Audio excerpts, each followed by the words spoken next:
I don't want to spend too much time on this because I think, A, you could just watch the show. It's on YouTube. Go watch the first episode if you're not sold. But if you're like really on the fence, here's the very basic kind of what to expect. It's a fun show. My Adventures with Superman is a fun show.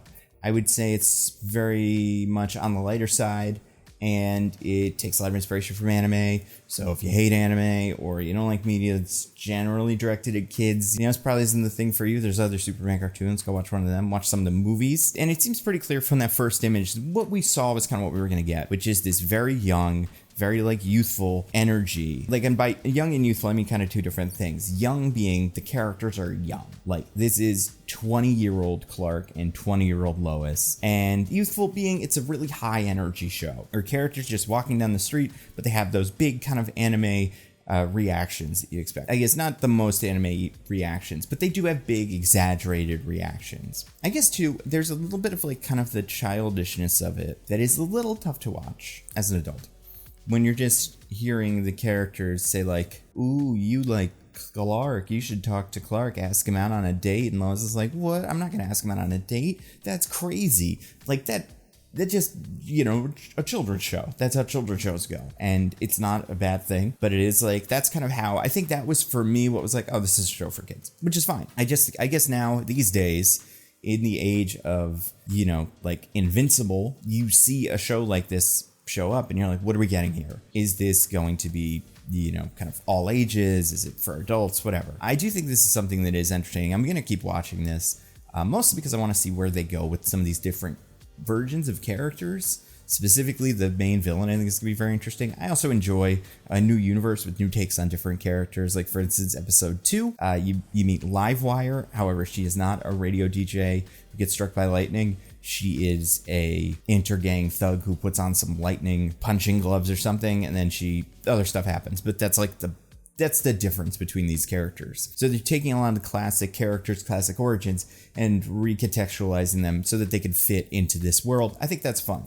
I was thinking some of the stuff they're doing with like the Krypton origin stuff is very weird. Like, this isn't quite an origin in that we see him grow up like in Smallville, but this does flashback. There's a lot of stuff Superman doesn't know. And some of that is played in a way that is just like, okay, I don't know where this is going to go exactly. That's kind of cool. I think the flying and stuff like that is fun. There's not as much of it as I kind of expected there would be. I kind of figured this show would start with him already being Superman, and the first episode would have like a big Superman moment very early to kind of hook everybody. So it says something to how they give the audience some credit here and like, no, it's going to take some time for him to actually be Superman.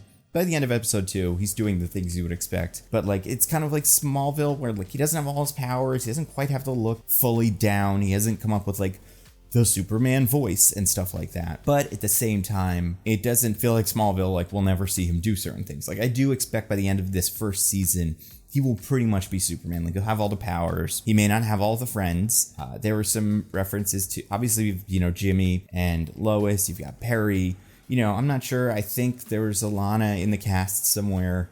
But, like, will we see greatest friend of Superman, Bibbo Babowski? I don't know. We haven't seen him yet. They went to the docks and he wasn't there. But like, so there's still space for this character to grow and for this world to expand. But I do think like by the end of season 1, we'll get a proper Superman. That being said, I imagine that's also where we'll get a proper Lex, because we didn't really have any Lex Luthor in this show yet, which I think is interesting. I think if the trend holds, he'll just be a bald guy with a beard. That seems like what we're getting for Lex Luthors these days. Not, they haven't cast one in the Superman Legacy movie yet. I'm sure that will happen pretty soon. But just looking at Titans, Supergirl, and then now Superman and Lois, that is just the look. I think what they're doing is fun. I think some of their jokes are good. The humor is fun. Like, I think it's light. Don't expect, I don't know, what's like the best comedy show ever. This is Seinfeld or, Veep or anything like that. But it's cute. I think Jack Quaid is solid. I think Alice Lee solid as Lois. Like, they're both it's a good cast. You know what I do like? I like how this is spoilers for episode 2. By spoilers, I mean this episode is released. You can watch it, but it's if you haven't watched it and you're trying not to be spoiled, the big idea of the series being Lois Lane is obsessed with Superman and Clark is like, oh, gotta make sure no one finds out about that. I don't think I've seen that played quite the same way it's playing here, because I feel like with Lois, a lot of the time she's like investigating Superman or trying to figure out what's going on with him. But in this, she seems like actively like a Superman conspiracy theorist. She's on the fence there. So I do like that kind of, oh, he's got to save her, but also he's got to figure out the secret identity stuff, because she, more than anybody else, is trying to figure out who he is. I guess Lois has always been like a sleuther, kind of that kind of reporter, gumshoe, I guess is another word for it. But I don't know, there's something about the way that second episode is introduced where like Lois and Clark are just friends, and then this Superman thing happens and Superman's like, okay, and Lois is like, all right, now let's find Superman. And that is the image that we've seen a bazillion times from the promotional still that we've seen like for the last 2 years. That is that moment of him going like, oh no, I gotta do this, but also I like these people. I don't know, I think it's good. I liked it. I think it was good. I'm waiting for a big standout action scene. Some of the action sequences are fun. Fighting big robots is fun, but I want a scene where Superman fights someone with superpowers and like punches him, into the air and stuff like that. Not that I think the show is bad without it, but I'm curious to see how that looks, because so far it looks good. Yeah, I think overall the show is fun. I hope that direction it goes in, like I want more of the classic Superman stuff. Dude, I've never been a huge fan of intergang as like a thing. I know I said it weird, like intergang. Never been a huge intergang fan. They feel like villains that would show up in a video game. They're perfect for a video game because it's just thugs with guns. Intergang thug with bigger gun, intergang thug with a big hammer. But as far as like that versus fighting a shock jock who gets electrocuted and gets electricity powers, that second one is more fun.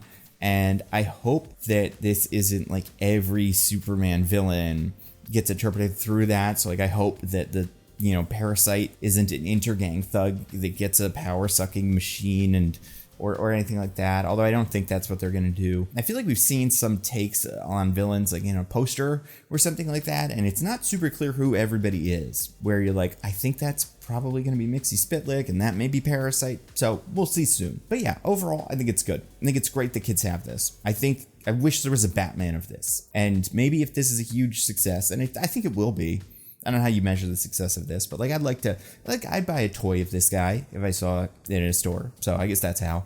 But if you had a Batman set in this universe, I think it would be fun, kind of like the same way that the Batman show had that kind of light, campy energy mixed with what was at that time a modern, reimagining of certain villains. And then as the series expanded, we met Superman, we met Flash, we met Green Lantern, and it did feel like we could do Justice League here. Like these guys could get spin-offs. This could be fun. I like the aesthetic of this world, whatever. But they didn't end up doing that. I don't know if there was like a good reason. I think you could do something like that here with Batman. Or maybe not Flash. Maybe we take a break from Flash. Green Lantern. Some of those other characters. I think that would be fun. I think overall, I like that they started with Superman. I like this idea that he is the big guy. And it's like, we're going to do a cartoon. Well, let's do a Superman cartoon. I think that's great. We currently have a Superman movie in development. Superman and Lois, which is getting at least one more season, which is going to be great. I'm excited to like that show. And now these are 3 solid Superman things. Well, I mean, we'll see about the movie, but those other 2, these 2 shows are good. That's good. This is great. I'm happy. Yeah, watch that first episode.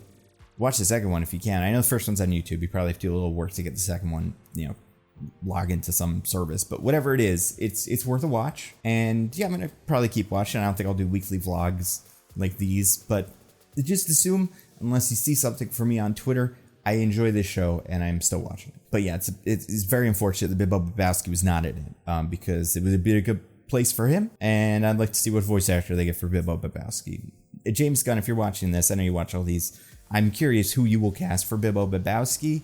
Nathan Fillion is right there. Michael Rooker's right there. We got a lot of actors that are kind of your guys. This would be a weird role for Sean Gunn, but he could do that. I'm just curious. Palm Clemente, have a gender swapped Bibbo Babowski. You could do a million different things. But I do think, as far as characters that haven't been in this yet, like we got name dropped. Some of them, like Lombard, got name dropped. Cat Grant got name dropped. No Bibbo name drop. No, maybe they're saving him. Maybe he's gonna be like the big, oh my god, it's Bibbo Babowski in episode 5. I don't know. We'll see. We're gonna watch with great interest Superman and Lois on what you do with Bibbo Babowski.